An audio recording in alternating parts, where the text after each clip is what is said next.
É aqui para nós gravar mais um capítulo da nossa confissão de fé. Capítulo 13, a santificação, né? Quero que vocês acompanhem comigo. O primeiro estrofe está escrito assim: os que estão unidos a Cristo, tendo sido chamados eficazmente e regenerados, possuem agora um novo coração, um novo espírito, criado nele por mérito da morte, da ressurreição de Cristo. E por este mesmo mérito são mais e mais santificados individualmente pela atuação da palavra do Espírito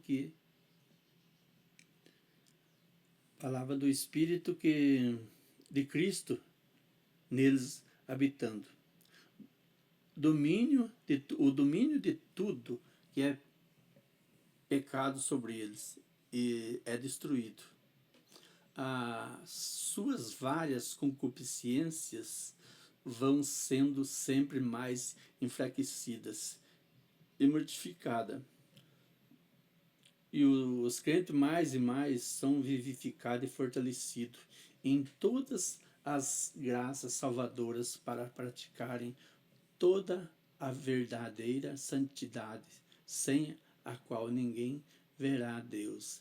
Isso aqui é muito legal, meu irmão e minha irmã, que a gente fala, né, que mérito, ali fala mérito.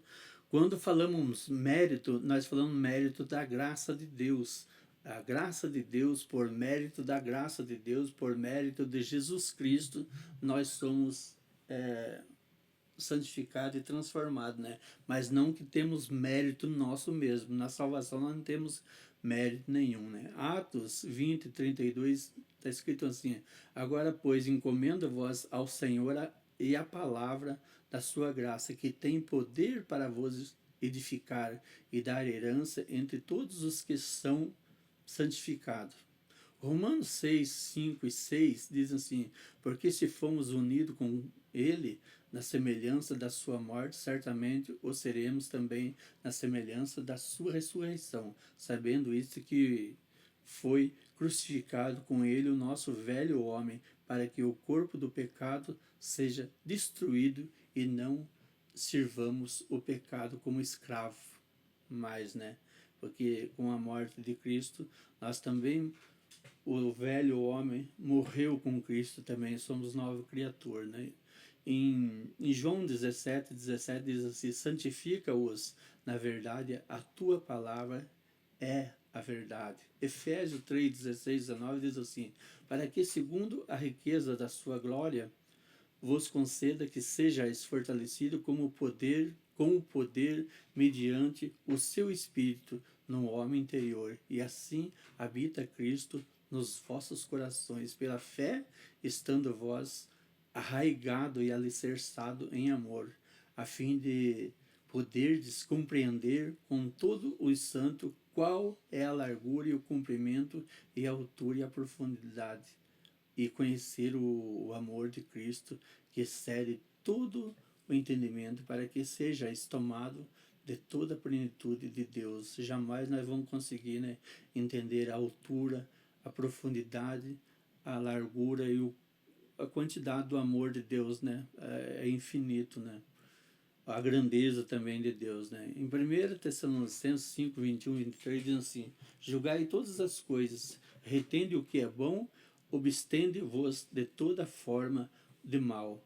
O mesmo Deus de paz vos santifica em tudo, e o vosso espírito, alma e corpo seja conservado íntegro e irrepreensível na vinda do nosso Senhor Jesus Cristo, no juízo final. Romanos 6,14 diz assim: porque o pecado não terá domínio sobre vós, pois não estáis debaixo da lei, sim, debaixo da graça. Nós não estamos mais debaixo da lei. Então, o pecado não terá mais... não reina mais em nós, né? E Gálatas 5, 24 diz assim: os que são de Jesus crucificaram a carne com as suas paixões e concupiscência. Colossenses 1,11 diz assim: sendo fortalecido com todo o poder seguro, segundo a força da sua glória, em toda perseverança e longanimidade com alegria. 2 Coríntios 7,1 tendo, pois, o amor tais promessas, purifiquemos-nos de toda impureza, tanto da carne como do espírito, aperfeiçoando a nossa santidade no temor de Deus. Veja que versículo forte. Tendo, pois, ó amados, tais promessas, purificamos-nos de toda impureza, tanto da carne como do espírito.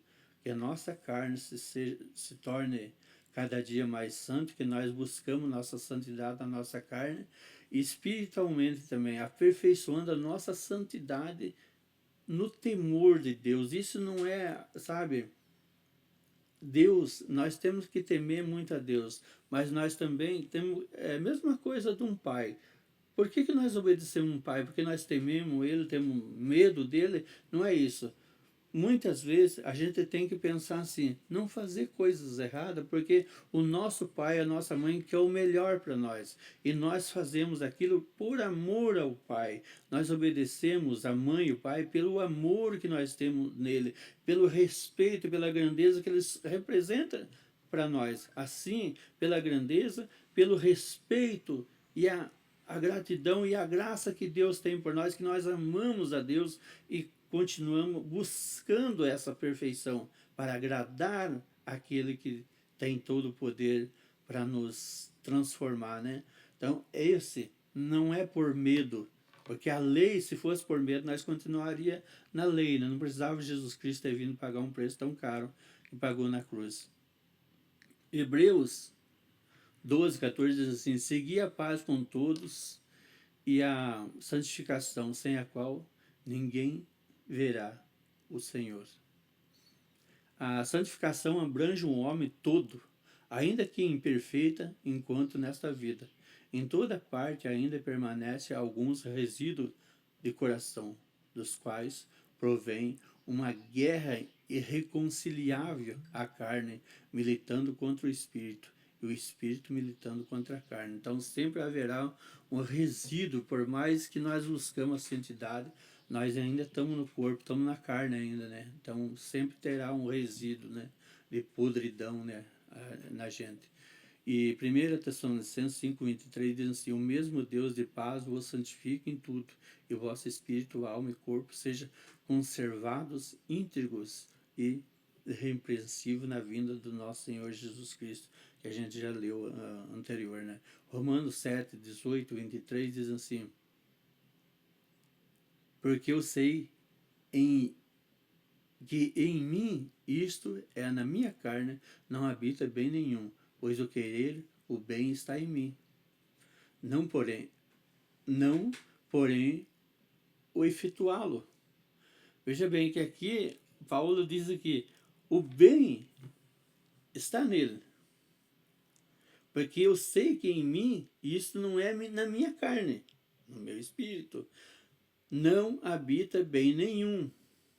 Na minha carne, quer dizer, então aqui, porque eu sei que em mim isto é na minha carne, não habita nenhum bem, pois o querer está em mim, não porém o efetuá-lo. Então o querer fazer as coisas boas até está em mim, mas efetuá-lo é outro caminho, é outra vontade, eu não faço.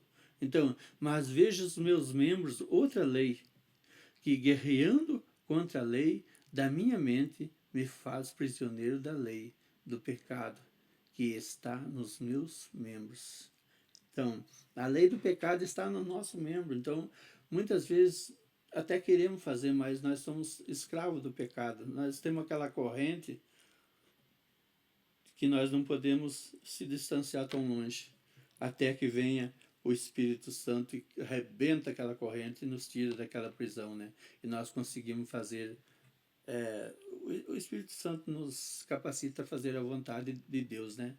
Gálatas 5,17 diz assim: porque a carne milita contra o espírito contra a carne, porque são opostos entre si, para que não façais o que porventura seja do vosso querer.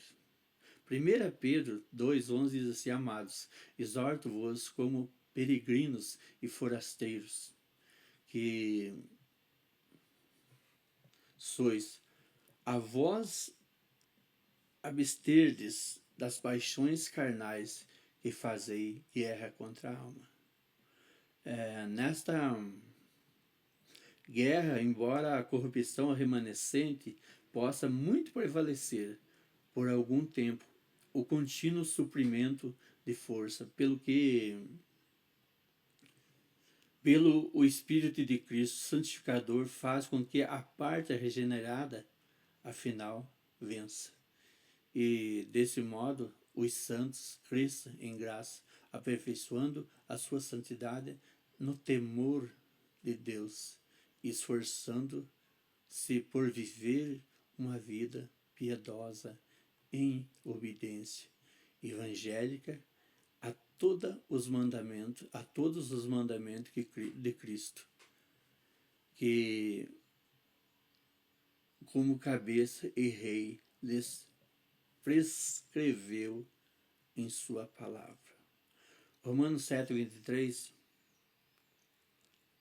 como já lemos no versículo anterior, né, que diz a mesma coisa, que é o mesmo versículo, mas vejo os meus membros outra lei que, guerreando contra a lei da minha mente, me faz prisioneiro da lei do pecado que está nos meus membros. Isso aqui, quando Paulo fala que ele tem até a vontade de fazer o bem, né, mas a lei do prisioneiro, né, do pecado, então ele vai fazer sempre as coisas mal que ele não quer. Em Efésios 4:15-16 diz assim: mas seguindo a verdade em amor, cresçamos em tudo naquele que é o cabeça, Cristo, de quem todo o corpo, bem ajustado e consolidado pelo auxílio de toda a junta, segundo a sua cooperação de cada parte, efetua o seu próprio aumento para a edificação de si mesmo,